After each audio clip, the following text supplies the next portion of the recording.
వి gold trusted gold buyers. మీరు తాకట్టు పెట్టిన బంగారాన్ని విడిపించి ఈ రోజు ఉన్న మార్కెట్ ధరకు కొనబడును.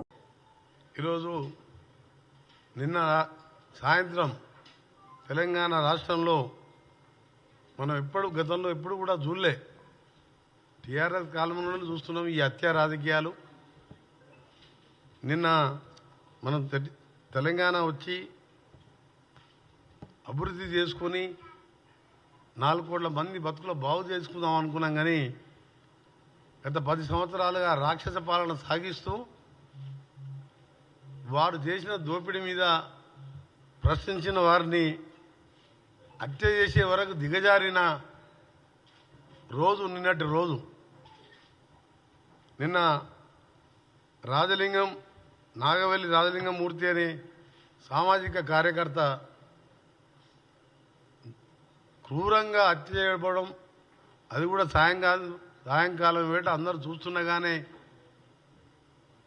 హత్య గావించబడడం చాలా బాధాకరం. దాన్ని తీవ్రంగా కాంగ్రెస్ పార్టీ పక్షాన, తెలంగాణ ప్రజల పక్షాన కూడా దీన్ని తీవ్రంగా ఖండిస్తున్నాం.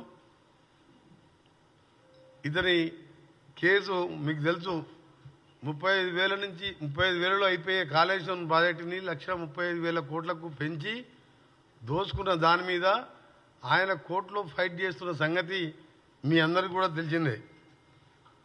అది ఆర్గ్యుమెంట్స్ కూడా నడుస్తున్నాయి. అందులో కేసీఆర్, హరీష్ రావుతో పాటు ఇంకా 3 పేర్లు, మొత్తం 5 దోషులుగా చేసి వారు కోర్టులో కేసు వేయడం జరిగింది.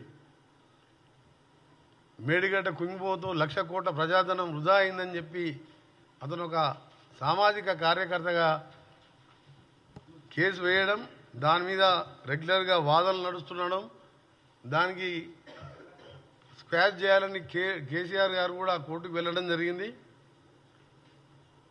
గతంలో ఈ కేసు కూడా మొన్న కూడా 11/2/2025 మన ఫిబ్రవరి 11th రోజు కూడా హియరింగ్ ఉండే డిస్ట్రిక్ట్ సెషన్ జడ్జి భూపాలపల్లి దగ్గర. నిన్న హత్య జరగడం నిజంగా టీఆర్ఎస్ హత్య రాజకీయాలు, టీఆర్ఎస్ కుళ్ళు రాజకీయాలతో పాటు మా ప్రభుత్వం వచ్చిన 2-3 రోజులకెళ్ళే ఈ ప్రభుత్వం ఉండదు, ఈ ప్రభుత్వాన్ని అప్రతిష్టపాలు చేసే కార్యక్రమం పెట్టుకొని ప్రతిపక్ష నాయకుడున్న పెద్ద మనిషి 10 ఏళ్ళు ముఖ్యమంత్రి ఉండి ఫామ్ హౌస్కి పరిమితమై కొడుకుని అల్లుని రోడ్ల మీద వదిలిపెట్టి 10 మంది చిల్లరగాలను వదిలిపెట్టి ప్రభుత్వం మీద లేనిపోని అభండాలు వేస్తూ అవన్నీ ఒకవైపు. కానీ నిన్న జరిగిన హత్య మాత్రం చాలా బాధాకరం. దీనికంటే ముందు సంజీవ్ రెడ్డి అనే అడ్వకేట్ కూడా హార్ట్ అటాక్తో చనిపోవడం జరిగింది. అది కూడా అనుమానాస్పద మృతిగానే ఉన్నది. ఈరోజు జరిగిన హత్య మీరు టీవీలలో ఇప్పుడు మీరు చూడండి, మీకు కూడా చూపిస్తాం. ఇప్పుడు చనిపోయిన లింగమూర్తి భార్య కూతురు క్లియర్గా పోలీసులు ప్రజల సమక్షంలో ఈ హత్య 100కి 100 గండ్ర వెంకటరమణారెడ్డి గారు చేపించిందే. వాళ్ళ బిడ్డ, ఆ భార్య, మొత్తం వీళ్ళ వెనుక కేటీఆర్ ఉండి, హరీష్ రావు గారు ఉండి ఈ కేసు హియరింగ్ వస్తున్నది. దీని మీద దోషులుగా తేలుతారు కాబట్టి కిరాయి అంతకులతో చేపించిండ్రు. ఎవరు కూడా స్థానికులు ఇంత ధైర్యం చేయరని చెప్పి ఓపెన్గా భార్య బిడ్డ క్లియర్గా ఏడుస్తూ రోధిస్తుంటే నిజంగా ప్రతి ఒక్కరు కూడా చెల్లించిపోతున్నాం. ఇక తెలంగాణ 4 కోట్ల మంది ప్రజలు, 4 కోట్ల మంది వాళ్ళ డాటర్ తినండి మీరు ఎంత క్లియర్గా ఉన్నదో.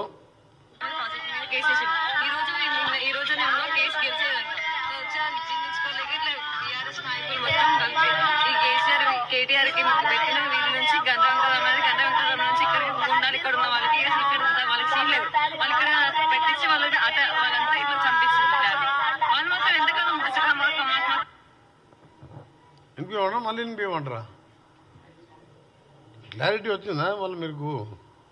తర్వాత ఇక్కడ కేటీఆర్ కాళేశ్వరం మెగాడివల్ ప్రాజెక్ట్ మీద కేసు వేసింది. ఈ రోజు నేను కేసు గెలిచేదంట వచ్చా జీర్ణించుకోలేక ఇట్లా బీఆర్ఎస్ నాయకులు మొత్తం కలిపి ఈ కేటీఆర్ కి పెట్టిన వీధి నుంచి గంధ వెంకటరామ నుంచి ఇక్కడికి ఉండాలి. ఇక్కడ ఉన్న వాళ్ళకి ఇక్కడ వాళ్ళకి సీన్ లేదు.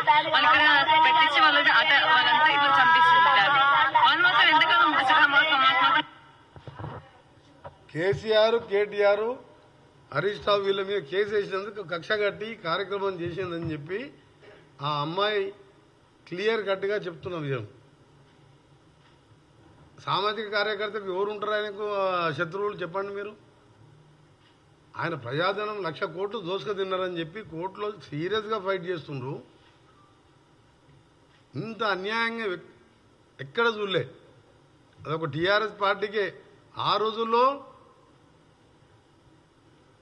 నీళ్లు పోసుకొని పెట్రోల్ లాగా యాక్టింగ్ చేసుకుంటూ అగ్గిపెట్టి దొరకలేదని చెప్పి అమాయకులని ఆ రోజు అమాయకుల యువకులనికి చావడానికి కారకులైండ్రు. ఆ తర్వాత తెలంగాణ ఇంతమంది చనిపోతున్న కాంగ్రెస్ పార్టీ 4 కోట్ల మంది సకల జనుల సమ్మె చూసి తెలంగాణ రాష్ట్రాన్ని కాంగ్రెస్ పార్టీ సోనియా గాంధీ గారు ఇస్తే దాన్ని దళిత ముఖ్యమంత్రి అని చెప్పి రకరకాలుగా ప్రజలను మోసం చేసి అధికారంలోకి వచ్చి 10 ఏళ్ళు దోసుకొని ఆ దోపిడి బయటపడుతుంటే ఓర్వలేక హత్యలకు దిగజారిందంటే సిగ్గుతో తలదించుకోవాలి. వీళ్ళు నిజంగా ఈ తెలంగాణలో ఎట్లా పుట్టినా అర్థమవుతలేదు. మీరు పోయిన ఎన్నికల ముందు చూశాను, వామన్ రావు గారు అడ్వకేటు వాళ్ళ వైఫ్ నడి రోడ్డు మీద డే టైం మర్డర్ చేసిండ్రు. మర్డర్ చేసిన వ్యక్తి ఎవరో అందరికీ తెలుసు. అక్కడ అతని మీద కేసు పెట్టకుండా సిగ్గు లేకుండా అతనికే టికెట్ ఇచ్చింది, మళ్ళీ ఎమ్మెల్యే టికెట్. అక్కడ ఉండి ఆ రౌడీజం, మైనింగ్, శాండ్ మైనింగ్ అన్ని మాఫియాలు తయారు చేసుకుంటూ అక్కడ శ్రీధర్ బాబు గారిని కూడా ఆయన ఎవరు జోలికి పోయే వ్యక్తి కాదు. ఆయనను కూడా హత్య చేయించే ప్రయత్నం చేసిన వ్యక్తికి మళ్ళీ ఆయనకే టికెట్ ఇచ్చిండు. దేశమంతా రాష్ట్రం అంతా కోడే కూసింది. వామన్ రావు భార్య భర్తల హత్య కారకులు ఎవరు? ఆయనకే టికెట్ ఇచ్చిండు. మళ్ళా జనగాంలో ఓ జడ్పీ వైస్ చైర్మన్ భర్త ఎండిఓ గారిని, రామకృష్ణ గారిని మర్డర్ చేసిందని చెప్పి క్లియర్గా కమిషనర్, ఇప్పుడున్న హైడ్రా కమిషనర్ రంగనాథ్ గారి స్టేట్మెంట్ కూడా క్లియర్ కట్గా ఆ స్టేట్మెంట్ ఉంది. ఎవరు చెప్పించారు అంటే ఎటుపోతుంది తెలంగాణ? దీనికోసమైనా తెలంగాణ మనం తెచ్చుకున్నది. ఈరోజు